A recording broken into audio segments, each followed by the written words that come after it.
Hello everyone, welcome back to the channel.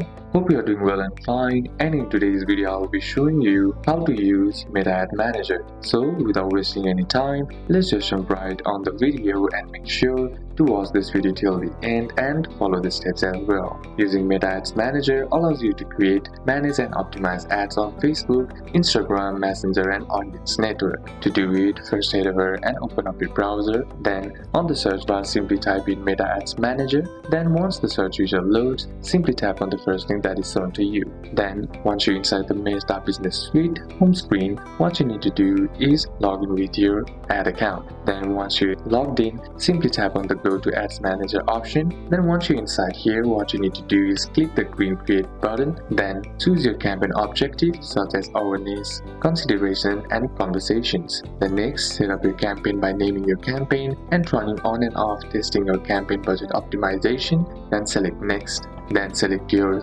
up your ad set by targeting and budgeting, and once done, create your ad and review and publish. So these are a couple of steps that you can apply, and that's it for today's video guys. Hope this video was useful to you. Leave a like if it did, comment down any questions that you have, and see you soon on the next one.